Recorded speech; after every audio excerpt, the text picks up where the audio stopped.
आज हम 11th class के स्टूडेंट्स के लिए ली चटेलियर प्रिंसिपल्स यानी ला चाटेलियर के नियम के बारे में हम बताएंगे।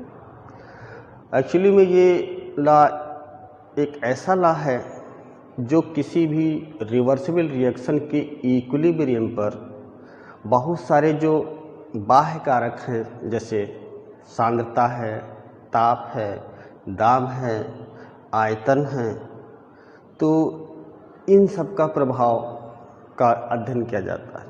Actually it is a law which deals with the study of external factors like temperature, pressure, concentration, volume, etc. on the equilibrium state of a reversible reaction। तो ये इसके इस तरह से करके है। तो इसमें क्या है कि अगर हम किसी रिवर्सिबल रिएक्शन के इक्विलिब्रियम पर इन्हीं बाह्य कारकों में किसी एक में परिवर्तन कर देते हैं, तो इसका जो इक्विलिब्रियम है स्वतः उस डायरेक्शन में या उस ओर शिफ्ट होता है जिससे इस कारक का प्रभाव निरस्त हो जाए। It means if equilibrium of a reversible reaction is subjected to change any external factors like concentration, temperature, pressure, volume, etc., then its equilibrium will shift spontaneously in that direction, so that external factors should be nullified itself। तो ये इस तरह से, तो इसको हम जो है क्या है कि लिख सकते हैं। तो अकॉर्डिंग टू दिस प्रिंसिपल और this law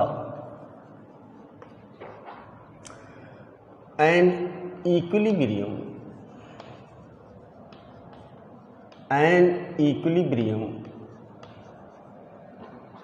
of a reversible reaction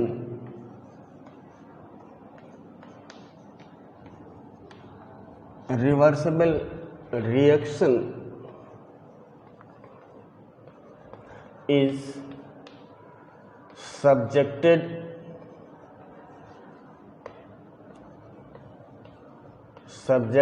to change as concentration, pressure,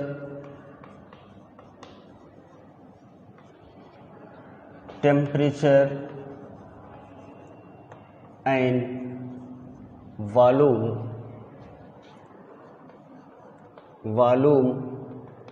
etc., then its equilibrium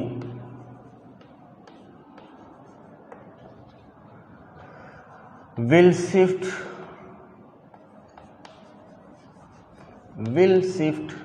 itself in that direction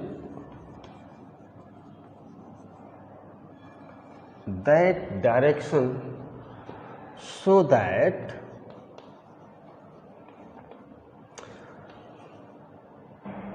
this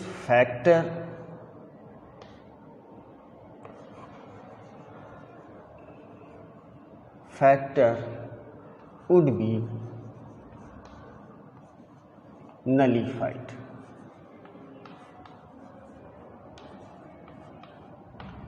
तो this is the statement, simple statement of Le Chatelier principle, यानी Le चाटेलियर का नियम है।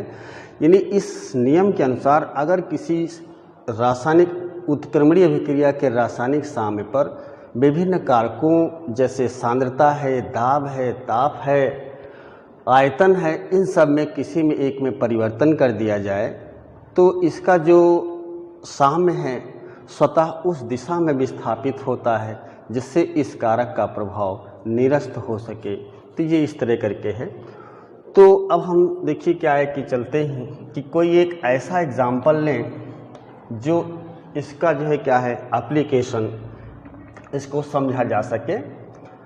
तो suppose करिए कि हम जो है क्या है H2 बहुत सिंपल से ले रहे हैं और प्लस, या ये कि हम इक्वेशन लेते हैं थोड़ा सा टिपिकल ले लेते हैं, nitrogen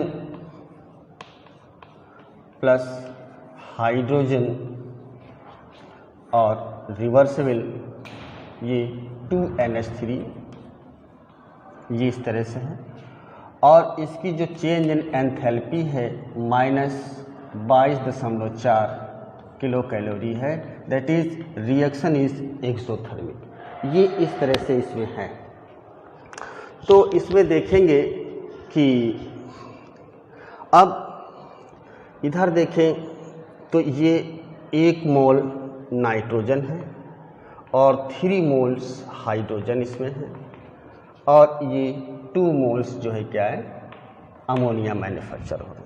in this reversible reaction in gaseous state 1 mole of nitrogen 3 moles of hydrogen react to form 2 moles of ammonia and the reaction is exothermic because and change in enthalpy is in negative value। तो अब इस पर देखिए, अगर हम सबसे पहले concentration का इफेक्ट, कॉन्सेंट्रेशन के बारे में सोचते कि what is effect of concentrations on this reaction, equilibrium of reaction. तो इसमें देखिए क्या, अगर हम नाइट्रोजन की कंसंट्रेशन इंक्रीज कर देते हैं तो इसकी बढ़ी हुई जो कंसंट्रेशन है वो रिमेनिंग हाइड्रोजन की कंसंट्रेशन से रिएक्शन करके जो है अमोनिया फिर बनाएगी, यानी कि अमोनिया यानी कि रिएक्शन जो है क्या है कि फॉरवर्ड डायरेक्शन में चलेगा, यानी कि इक्विलिब्रियम फॉरवर्ड डायरेक्शन में शिफ्ट करेगा। अब अगर हम क्या है हाइड्रोजन की कंसंट्रेशन इंक्रीज करते हैं तो जो है क्या है कि फिर इसकी बढ़ी हुई मात्रा इसकी शेष जो इक्विलिब्रियम पे बची थी उसकी मात्रा से फिर रिएक्शन करके जो है अमोनिया बनाएगी, और यानी फॉरवर्ड डायरेक्शन में, यानी अग्र दिशा में रिएक्शन फिर जाके प्रोसीड करेगी। इसका मतलब है अगर हम नाइट्रोजन की कंसंट्रेशन बढ़ाते हैं या हाइड्रोजन की कंसंट्रेशन बढ़ाते हैं या दोनों की कंसंट्रेशन एक साथ बढ़ाते हैं तो इक्विलिब्रियम इसका हमेशा फॉरवर्ड डायरेक्शन में शिफ्ट करेगा। It means if we increase the concentration of nitrogen और concentration of hydrogen are both concentrations are increased simultaneously, then equilibrium of this reaction shift in forward direction, that is more ammonia is formed। तो ये effect of concentration हो गया। दूसरी अगर हम बात देखें effect of pressure, effect of pressure, अब देखिए इसमें क्या है, प्रेशर का इफेक्ट क्या है। You know well when pressure in increase then volume should be decrease, यानी जब हम प्रेशर बढ़ाएंगे तो वॉल्यूम घटना चाहिए। अब इस रिएक्शन में देखिए अगर इधर नंबर ऑफ मोल्स 2 है, इधर टोटल नंबर ऑफ मोल्स 4 हो रहा है, इसका मतलब है कि इसमें फॉरवर्ड डायरेक्शन में जाने पर नंबर ऑफ मोल्स घटता है, यानी वॉल्यूम घटता है। तो इसका मतलब जब हम प्रेशर इंक्रीज करेंगे तो रिएक्शन की जो इक्विलिब्रियम है वो फॉरवर्ड डायरेक्शन में जाएगी, यानी अमोनिया ज़्यादा बनेगी, क्योंकि इधर नंबर ऑफ मोल्स घटता है। ये कहता है कि जो फैक्टर जो है क्या है नलीफाइड हो जाए, नेग्लिजिबल हो जाए, उधर ही वो इक्विलिब्रियम शिफ्ट करेगा। इसका मतलब है कि if pressure is increased then equilibrium of this reaction will shift in forward direction because in this direction number of moles of substances decreases in comparison to reactants because reactants number of moles of reactants are 4 and number of moles of product is 2। तो ये इस तरह से अग्र दिशा में यानी करेगी। तो प्रेशर ज़्यादा रखना पड़ेगा तब अमोनिया ज़्यादा बनेगी। तीसरी चीज़ अगर हम देखें effect of temperature, effect of temperature, अब देखिए इसका इफेक्ट स्टडी करने के लिए हम सबसे पहले देखेंगे कि ये रिएक्शन किस टाइप की है। तो देखा एंथैल्पी से कि ये एक्सोथर्मिक रिएक्शन है, मीन्स जब जब ये रिएक्शन फॉरवर्ड डायरेक्शन में जाएगी यानी अमोनिया का मैन्युफैक्चर होगा तो ये एक्सोथर्मिक है, और जब अमोनिया इधर से इधर की तरफ बनेगी यानी कि डिकम्पोज होगा तो ये क्या है, एंडोथर्मिक रिएक्शन होगी।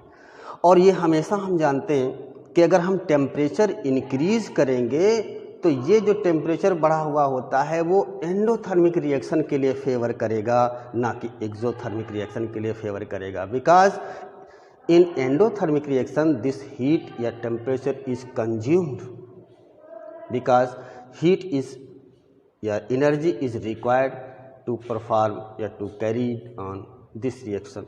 तो जब हम कभी भी टेम्परेचर बढ़ाएंगे तो एक्सोथर्मिक रिएक्शन के लिए जो है क्या है कि इक्विलिब्रियम इधर की तरफ शिफ्ट करेगा, क्योंकि जो टेम्परेचर है भैया इसका क्या है, अपोज करेगा, तो अमोनिया कम बनेगी। इसका मतलब है कि टेम्परेचर अगर हम बढ़ाते हैं तो अमोनिया कम बनेगी, तो मोर यील्ड के लिए हमको टेम्परेचर कम रखना पड़ेगा। इसलिए इस रिएक्शन में जो है क्या है कि टेम्परेचर कम रखा जाता है और लगभग 500 डिग्री सेल्सियस पर ये टेम्परेचर प्रोसीड कराई जाती है। तो ये इस तरह से, तो इफेक्ट ऑफ टेम्परेचर समझ में आई।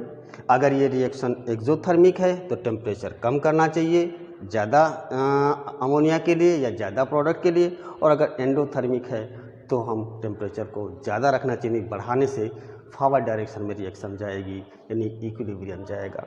तो ये हो गया इसका। और चौथी बात है अगर हम वॉल्यूम देखें, वॉल्यूम इफेक्ट, तो अब देखिए वॉल्यूम में क्या होता है।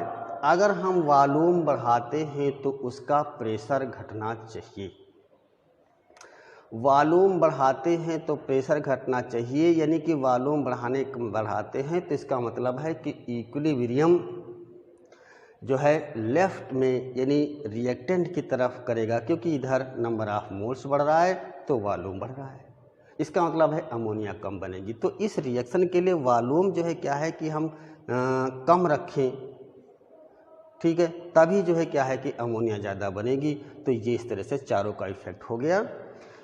कंसंट्रेशन हमेशा नाइट्रोजन और हाइड्रोजन की या रिएक्टेंट की कंसंट्रेशन ज़्यादा रखनी चाहिए, तब ज़्यादा अमोनिया बन सकती है। फॉरवर्ड डायरेक्शन में इक्विलिब्रियम शिफ्ट करेगा। इफेक्ट ऑफ प्रेशर, प्रेशर हम ज़्यादा अगर करेंगे तो अगर नंबर ऑफ मोल्स प्रोडक्ट की तरफ कम हो रहा है तो उधर शिफ्ट करेगा। और टेम्परेचर अगर एक्सोथर्मिक है तो टेम्परेचर बढ़ाने पर प्रोडक्ट कम बनेगा और टेम्परेचर कम करने पर प्रोडक्ट ज़्यादा बनेगा। और लास्ट है वॉल्यूम इफेक्ट। वॉल्यूम अगर हम बढ़ाते हैं तो ये रिएक्शन का इक्विलिब्रियम है ना क्या है कि इस डायरेक्शन में जाएगा, क्योंकि इधर वॉल्यूम नंबर ऑफ मोल्स बढ़ रहा है तो वॉल्यूम भी बढ़ रहा होगा, तो ये कम बनेगा। इसका मतलब है वॉल्यूम हमको कम करना चाहिए, तभी जाके जो है क्या है कि अमोनिया बनेगी।